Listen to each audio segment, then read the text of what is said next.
Good day, everyone. This is Dr. Cortez, the business doctor, and today we're going to talk about another lesson under distribution management. And specifically, the title of this lesson for today is transportation method. And let me introduce you to the topic.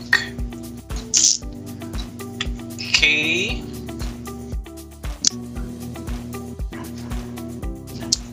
So wait.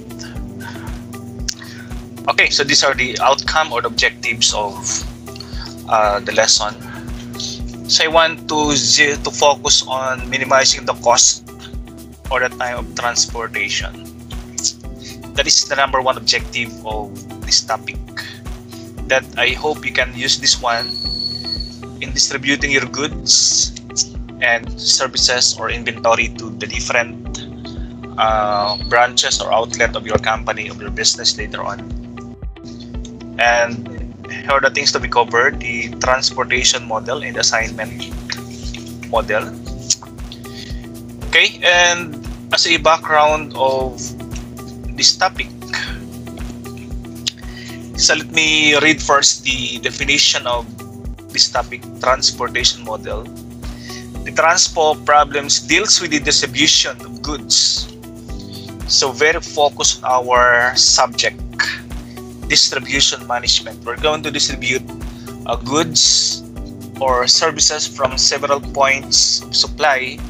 We call those as sources, to a number of points of demand. We call those as destination.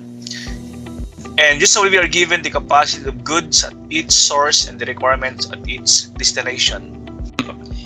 And the objective of this activity is to minimize the total transport and production cost. Okay, very simple. I want to simplify this one. The keyword is transportation. It means transporting. We are not talking about the everyday everyday thing that we are doing. Where we go to several places using the jeepneys, the buses. Those are not the kind of transport that we are going to talk about in this lesson. Transporting your goods, transporting your inventory from point A to point B. So very simple, no? Marami kang negosyo, marami kang business, no? May isang business na example, restaurant. No? So yung restaurant, you have several branches. And every day, a central central place or inventory warehouse. Pinanggagalingan ng mga supply na i-deliver sa different branches. Okay, if you can imagine, meron kang pagkukunan ng inventory na i-deliver mo sa mga maraming outlet mo or branches na. Meron kang tatlong warehouse, for example. Meron kang tatlong branches. Yung inventory tuwing umaga, magagaling sa warehouse. Example, yung chicken, yung burger, yung mga meat, galing sa warehouse yan. I-deliver mo sa mga branches mo. Okay, so that's why we call this lesson transportation problem. May pinanggagalingan ng supply, yung sources yon. At meron pupuntahan, yung mga branches. Okay, meron kang supply, meron kang demand. The challenge for you is yung mga sources mo, yung mga warehouse, meron silang mga capacity, meron silang katamtamang dami ng supply na pwede nang i-deliver sa mga resto. So hindi lahat ng warehouse ay kaya mag-deliver sa lahat ng resto or lahat ng branches. At the same time, yung mga branches mo, mga resto, outlet mo, meron din silang demand. Okay? So ang supply magagaling sa warehouse, ang demand ay ibibigay ng mga resto branches mo or outlet. Demand versus supply. Okay? And it is basic in the demand and supply. Minsan kulang yung demand, minsan sobra yung demand. Or minsan kulang yung supply, minsan sobra yung supply. So hindi sila nagbabalance. Okay? Kasi may capacity yung warehouse. Capacity of goods at each source. Okay? So capacity, versus requirement. Supply versus demand. Okay? Ang challenge ay dito, paano mo hahatiin yung supply ng tatlong warehouse para lahat ng mga branches mo ay mabigyan or madeliveran ng mga items na per day at a minimal total transportation cost. Okay? Dapat matipid natin yan. Yan ang challenge sa'yo. No? If you can imagine, mahirap pagtugma-tugmain yung capacity ng warehouse sa capacity ng demand ng iyong mga branches. But anyway, that is under distribution management. How are you going to distribute yung mga inventory na yan? Okay, yun ang ating background, yun ang ating intro sa ating topic na transportation model. Okay, let's go to the next one. Setting up a transportation problem. Ito a simple problem, no? Imported problem. The Executive Furniture Corporation, yan ang pangalan ng ating company, ng ating business, no? Meron siyang tatlong factory located in 3 locations. Now, meron silang manufacturing warehouses located in 3 locations. So, ang source, ang panggagalingan ay 3 locations, no? Yung Des Moines, Evansville, and Fort Lauderdale. Yung tatlong yan ang pinaka-factory. Yung supply natin ay dyan manggagaling sa tatlong yan. So the firm distributes the desk through regional warehouses located in Boston, Albuquerque, how do you call this one? Albuquerque and Cleveland. Okay, by the way, no, I'm sorry for that, I stand corrected. Ang ating warehouse ay 3. Boston, Albuquerque, and Cleveland. Okay? So dyan ang dyan manggagaling yung ating mga supply. Regional warehouses. Okay. The estimate of the monthly production capacity of each factory and the disk needed at each warehouse are shown in figure 10.1. Okay?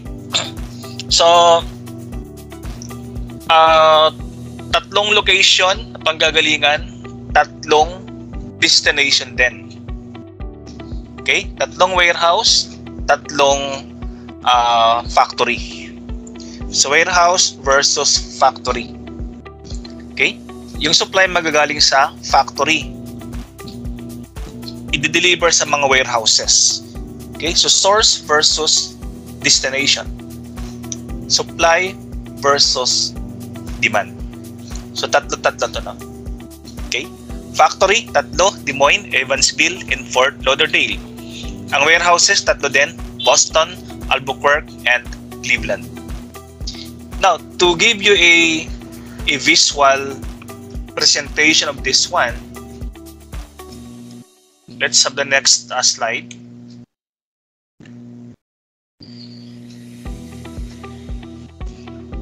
Okay. So, example of a transportation problem in a network format. Okay? So, ang factories natin, 3. Ang factories, yan yung sources natin. 3. Des Moines, Evansville, and Fort Lauderdale. Ang ating warehouses or destinations ay 3 din. Albuquerque, Boston, and Cleveland. So, 3. Okay, now, locally, no, sa atin dito, kasi imported itong ating sample dito, no? So, pwede ditong gamitin natin, no? For example, pag yan ay yung business, pwedeng ang factory mo ay 3 din. Example, Valenzuela, Navotas, and Malabon. Yan, yan ang sources mo, 3. Ang iyong warehouses, 3 din. Makati, Quezon City, and Mandaluyong. Yan. Tatlo-tatlo, no? May pinanggagalingan and merong pupuntahan. Okay? Now, ang challenge dito sa'yo,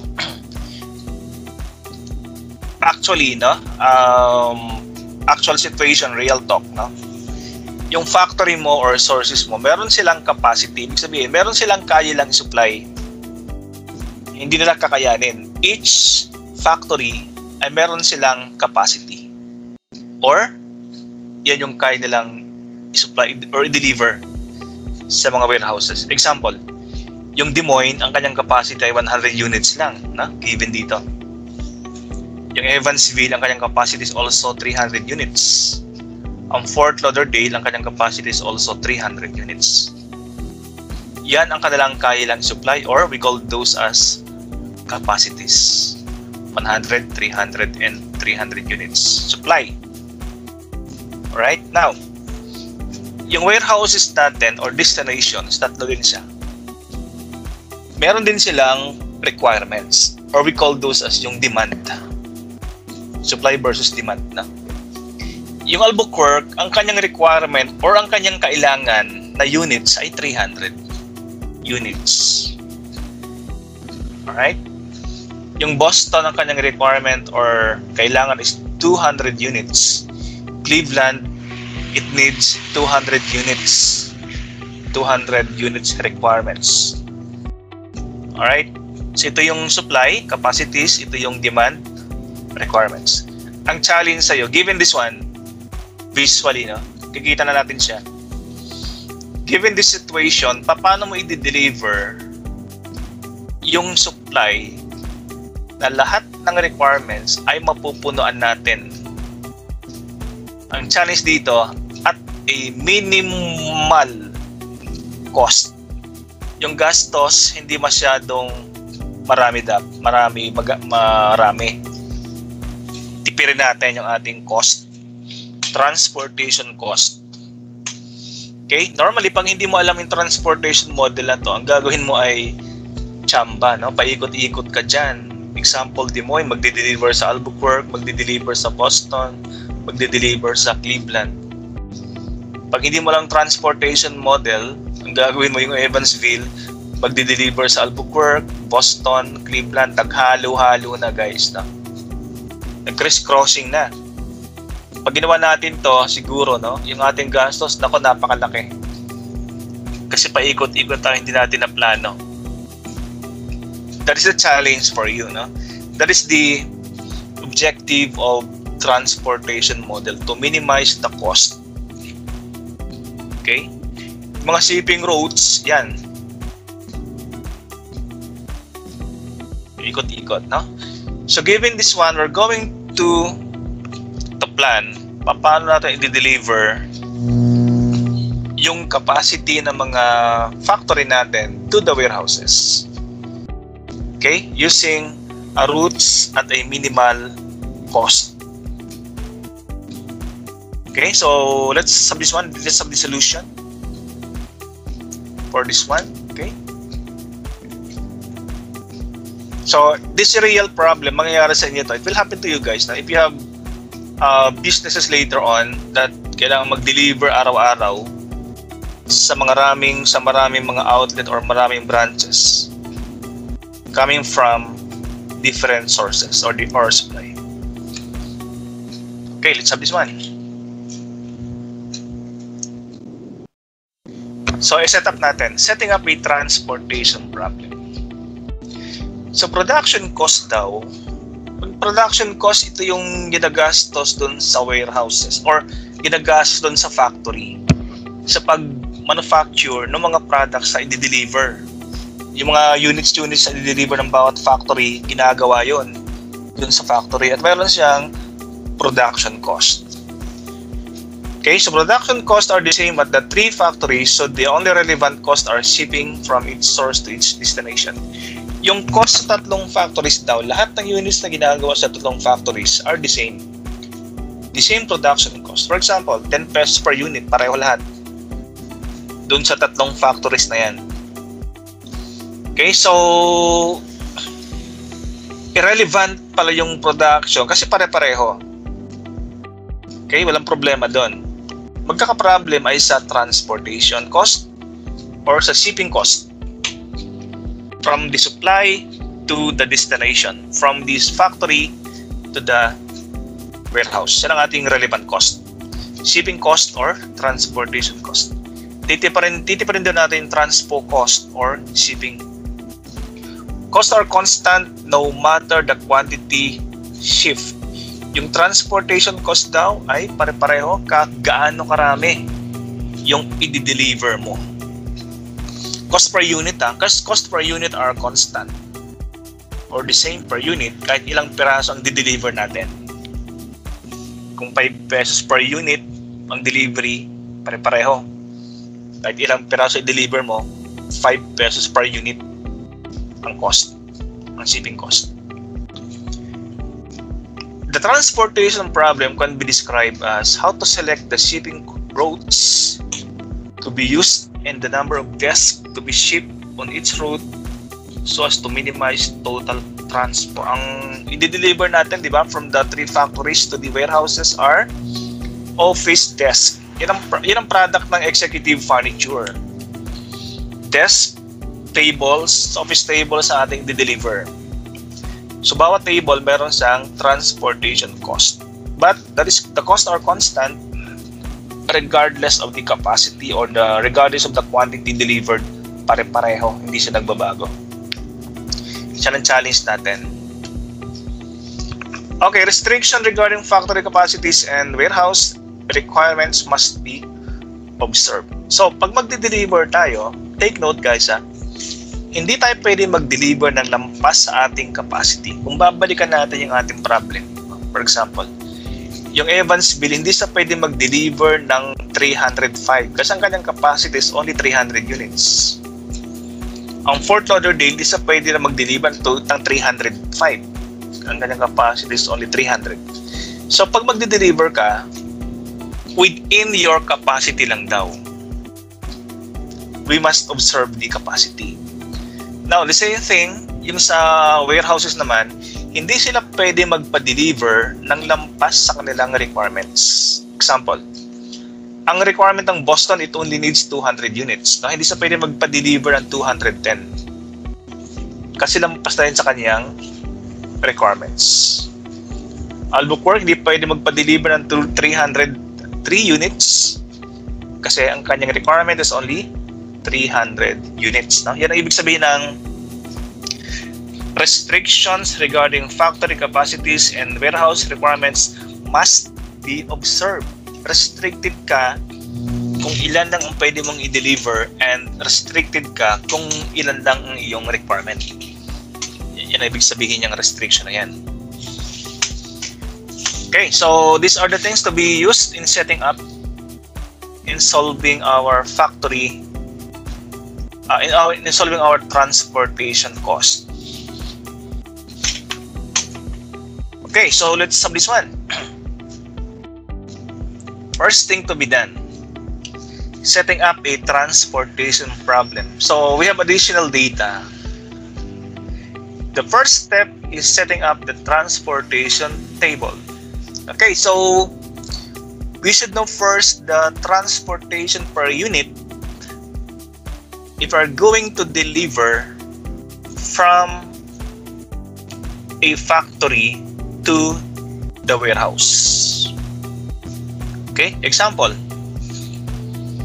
Itong column, first column, ito yung ating factory. So from Des Moines, from Evansville, from Fort Lauderdale, dito manggagaling yung ating mga supply ng office desk. Okay, meron silang capacity to supply, di ba? So from Des Moines, i-deliver natin yan to Albuquerque, to Boston, to Cleveland. So tamang-tama lang, no? May 3 factory, may 3 warehouses. Okay. Now, ibig sabihin natin yung transportation table dito, no? Meron tayong 589, 447, and 335. Ibig sabihin yan, if we're going to deliver from Des Moines to Albuquerque, Okay, saan sila nag-meet? Des Moines, Albuquerque, nag-meet sila dito. $5. Na example, ibig sabihin yan, if we're going to deliver in an office desk from Des Moines to Albuquerque, okay, ang transpo cost is $5. Okay? If we're going to deliver from Des Moines to Boston, the transpo cost is $4. No? Des Moines to Cleveland, $3 per unit. No? Now, if we're going to deliver from Evansville to Albuquerque, $8. From Evansville to Boston, $4. Evansville to Cleveland, $3. Okay? And maybe, Fort Lauderdale is malayo sa Albuquerque, kaya ang mahal ang kanyang transport cost, $9. No? From Fort Lauderdale to Albuquerque, $9 per unit ang cost. Ang delivery cost, ang transportation cost, whatever you call that, shipping cost. $9 per unit. Fort Lauderdale to Boston is $7 and Fort Lauderdale to Cleveland, $5. Siya natin gagamitin. Itong mga figures na yan, those are per unit. Yan ang babayaran na per unit, per office desk pag magde-deliver sila from the factory to the warehouse. That is the transportation cost per desk. Okay, so given this data, given the transportation table, the transportation cost table per desk now. So let's have, okay, setting up a transportation problem. In this table, total factory supply exactly equals total warehouse demand. Okay, so when equal demand and supply occur, a balance problem is said to exist. This is uncommon in the real world and we have techniques to deal. Okay, if we go back to our previous slide,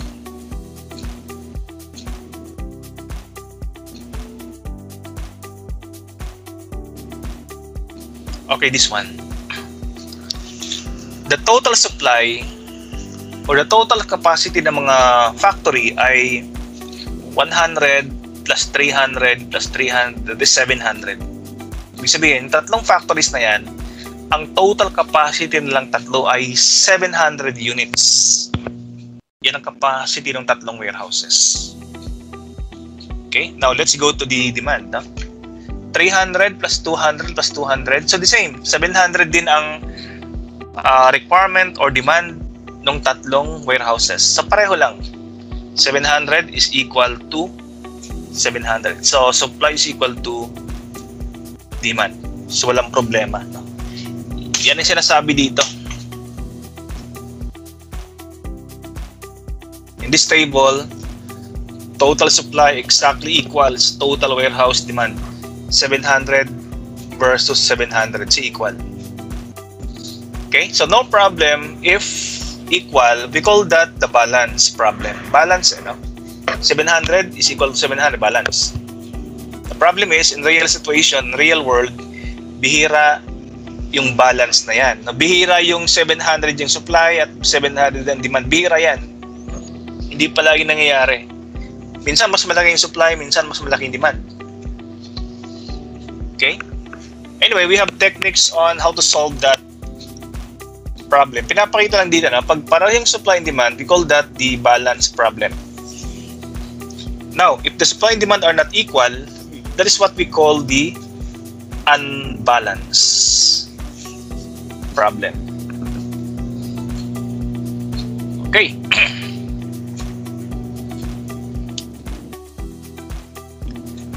Once we have arranged the data in a table, and we have arranged the data, right?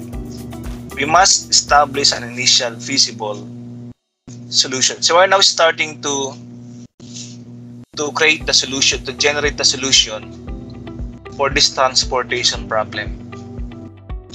First step, one systematic approach is known as the northwest corner rule. North and west. Mamaya, we're going to show later on how does it look, how does Northwest look in the table.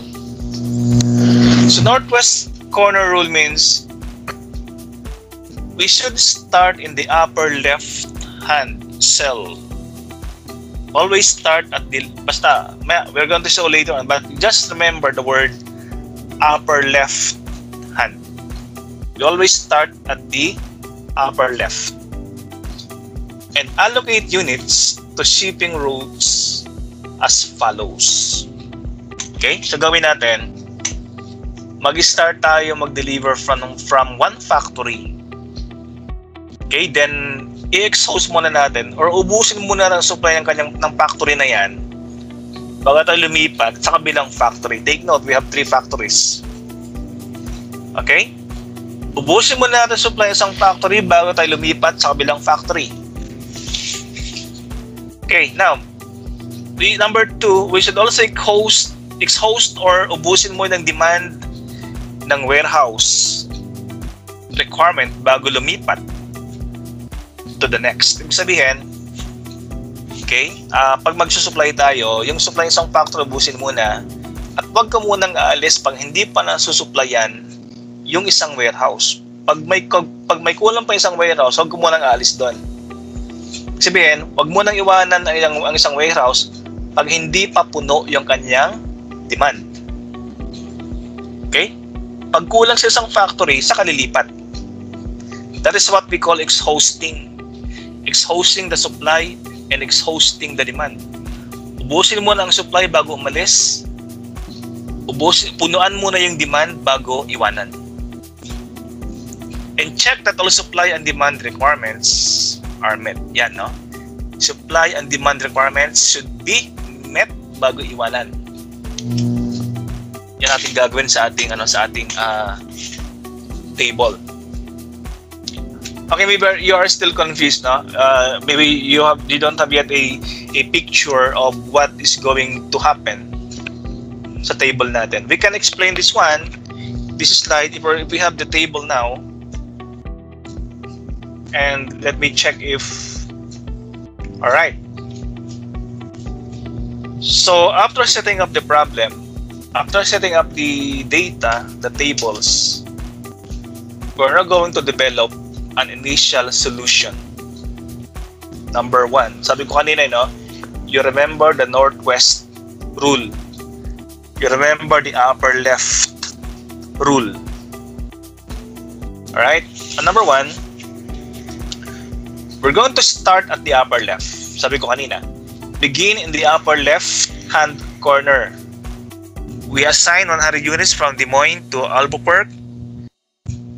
This exhausts the supply from Des Moines but leaves Albuquerque 200 desks short. We move to the second row in the same column. Okay, so let's have this one para you can comprehend yung sinasabi ng ating number 1 sa taas. Okay, so given this table, so ito rin table natin kanina na we set up dito sa column na to yung lahat ng mga factory. And we set up in the row, the column heading yung mga warehouse. Ibig sabihin, lahat ng rows ay factory. Lahat ng columns are warehouses. Lahat ng rows, supply, lahat ng columns, demand. Okay? Example. Yung column na ng factory, yung panggagalingan, yung supply. Des Moines, ang kanyang capacity, ang factory capacity, take note, Des Moines, Evansville, Fort Lauderdale are factories. Right? Yung Des Moines daw, ang kanyang capacity is 100 capacity. Okay? Yung Evansville, ang kanyang capacity is 300 capacity. Fort Lauderdale, ang kanyang capacity to supply is 300. Ibig sabihin, ito yung kaya nilang supply. 100, 300, and 300. Okay? Ang total niyan is 700. Okay? Now, yung mga columns, sabi natin kanina, the columns stand for the warehouses. The columns stand for the demand.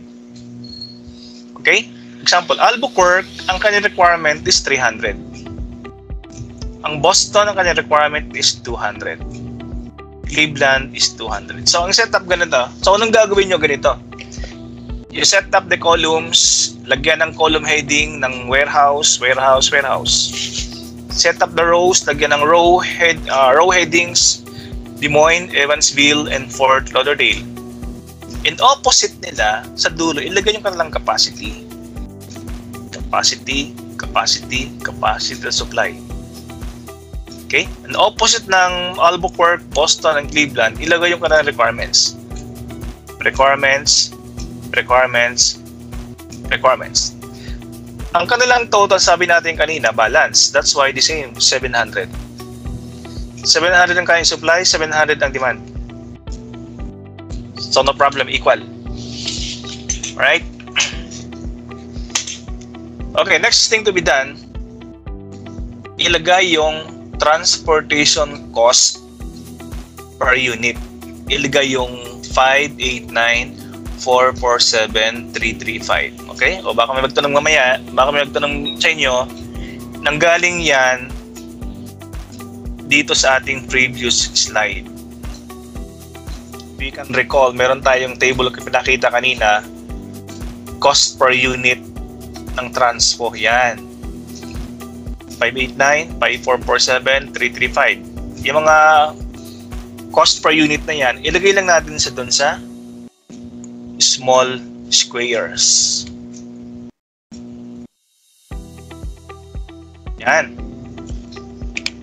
Okay, napakasimple lang. That is step number 1. Kokopyahin mo lang. Okay? Now, sabi natin kanina, I told you, you remember yung northwest rule or the upper left. Ang upper left or northwest, ito. Yung box na yan. No? Yan tinatawag nating upper left hand. Or yan din tinatawag nating the northwest corner rule. Okay. Right? Now, unang-una natin, magdi-deliver tayo, di ba? Magdi-deliver tayo una kay Albuquerque. Kasi sa Albuquerque ang nandito sa column na yan. Okay? Ang kailangan ni Albuquerque is 300 units. Yan ang kanyang requirement. Yan ang kanyang demand. Okay? Ang unang magsusupply sa kanya ay si Des Moines. Okay? Kaya lang, kayang isupply ni Des Moines ay 100 lang ang capacity ni Des Moines. Okay? So, ilagay mo dyan 100. Sabi ng kanina, okay, yung supply na Des Moines, ubos na. Kasi nailagay na natin dito. Kaya lang, ang requirement ng Albuquerque ay 300. Ang na-deliver ni Des Moines sa kanya ay only 100. So, may kulang pa na 200 sa requirement ni Albuquerque. Okay? Hindi na pwede mag-deliver si Des Moines kasi ubos na yung kanyang supply. Alright? O question, saan kaya tayo mag-move? To the right or downward? Okay? Okay, so if you guess that to the right o hindi pwedeng to the right, kasi wala nang isusupply si Des Moines. Ubus na. So ang ating next arrow, next movement is downward. Pupunta tayo kay Evansville. Kasi sa Evansville, meron pa siyang supply na 300 na hindi pa nagagamit. Okay? So ibig sabihin, yung kulang kay Albuquerque, kayang isupply yan ni Evansville. Alright? So let's go to the next slide. Right. So see, we move downward. Yung kulang sa 200 ni Albuquerque ay sinupply ni Evansville. Kasi sa Evansville, meron pa siyang supply na 300. Okay? So nag-supply si Evansville ng 200. So therefore, yung requirement ni Albuquerque na 300 ay puno na. Exhausted na. Okay? Pero sa Evansville, mayroon pa sang sobra. Ang na-deliver ni Evansville, 200 pa lang. Ang kanyang capacity ay 300. So mayroon pa sang sobrang 100 units. Okay? Now, saan kayang movement? Downward or to the right? Okay, if you answered to the right, you're correct. Our next movement is to the right. To the right, kasi meron pang sobra sa Evansville. Hindi na pwedeng pababa kasi yung demand ni Albuquerque ay exhausted na. 300 na, itong 100 to 300 yung total, dalawang yan eh. So we move to the right. Okay, so number 3.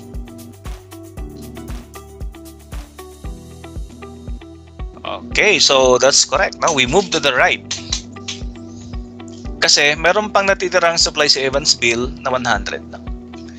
Yung sobra ni Evansville 100, isusupply niya yon kay Boston.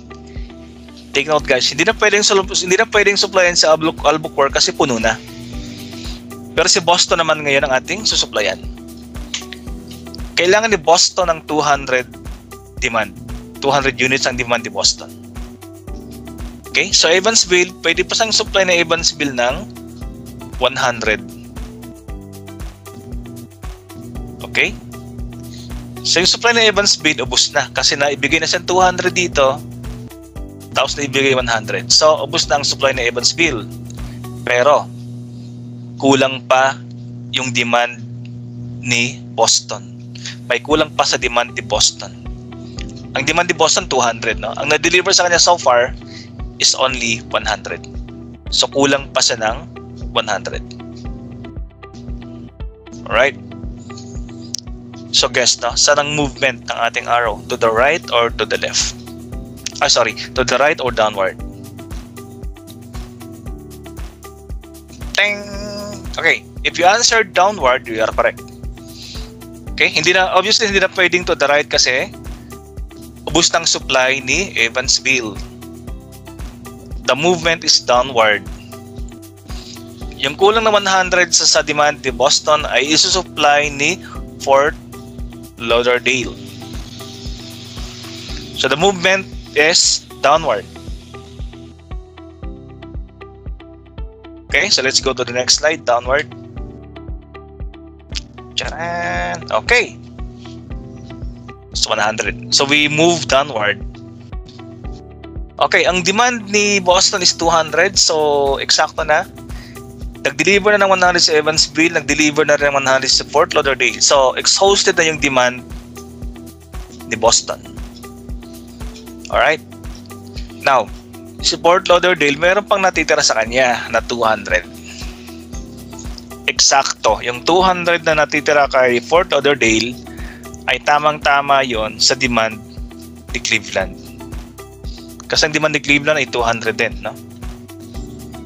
So, tamang-tama. Okay, so the movement therefore is to the right.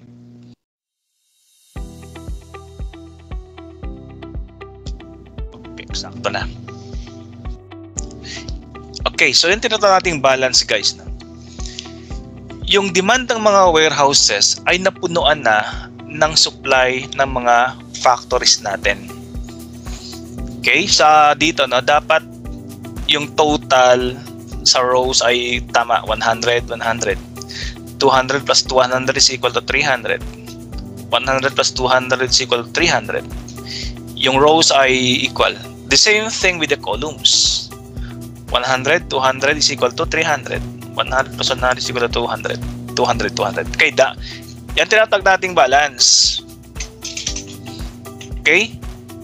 So, assign 200 units from Fort Lauderdale to Cleveland. Okay, so kompleto na siya. That is our shipment. Ibig sabihin, pag magde-deliver ka, ganun ang movement. Okay? Unang-una, Des Moines to Albuquerque muna ang deliver natin. Then ang last deliver natin was from Fort Lauderdale to Cleveland. Yan, no? So, ano lang yan? 3 factories and 3 warehouses din. Pag meron kang 5 factories and 5 warehouses, so mas maraming columns, mas maraming rows, no, ang ating gagawin. Yan ang table. Yan ang schedule na gagawin mo. Okay? Now, so kompleto mo na, alam mo na kung paano gagawin, alam mo na ang scheduling ng route ng mga ng mga delivery. Ang next natin gagawin, 'di ba sabi natin sa transportation, dapat at a minimal cost, dapat ma-minimize natin yung cost. Okay? Now, ang next natin gagawin ay i-compute yung cost per delivery at yung total cost. Yan ang ating challenge, no? Dapat mura lang. Example, from Des Moines to Albuquerque, magkano deliver natin? 100. Magkano price? 5 per units. So 100 times 5. Alright? Next, from Evansville to Albuquerque, magkano deliver natin? 200. So 200 times 8. Then Evansville to Boston, ilan deliver natin? 100. So 100 times 4. Okay, so 100 times 5, 200 times 8, 100 times 4, 100 times 7, and lastly, 200 times 5. Para makuha natin yung total transportation cost or total distribution cost ng ating ginawang schedule. Okay, so per delivery and yung total, no, dapat nating malaman.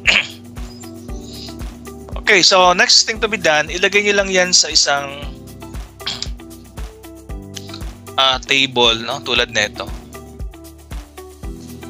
We can easily compute the cost of this shipping assignment. So ginawa natin, isulat nyo lang dito yung saan ang galing, saan papunta, no? So from Des Moines to Albuquerque, from Evansville to Albuquerque, Evansville to Boston, Fort Lauderdale to Boston, Fort Lauderdale to Cleveland. Yan yung pinakita natin kanina, example, no?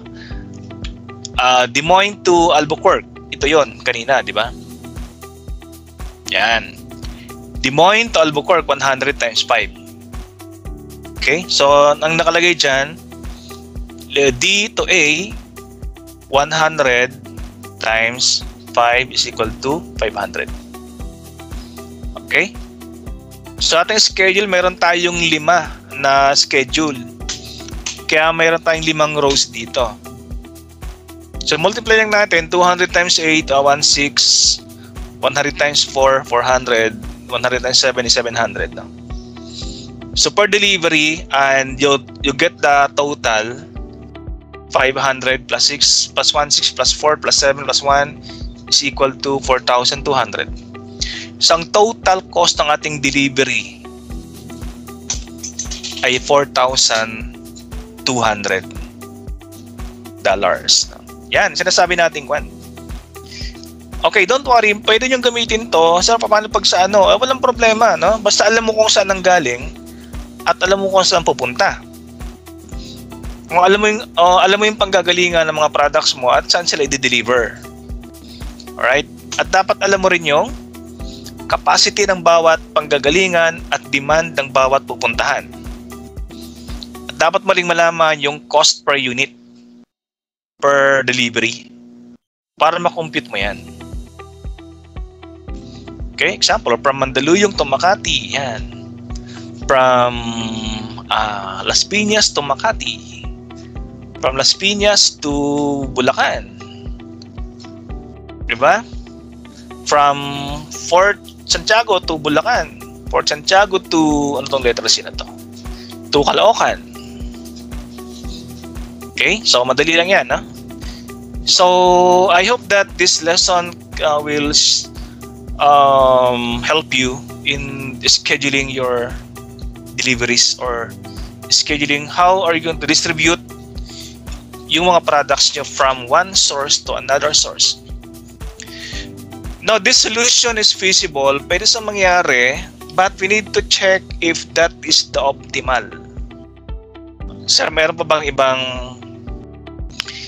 way? Meron bang yan bang pinakamura? Is it the optimal? We don't know yet, no? Although that is possible, that is feasible, no? But we don't know yet if that is the most if that is the optimal or the lowest cost na pwede nating gawin. Okay, so not yet, because in our next lesson we will have another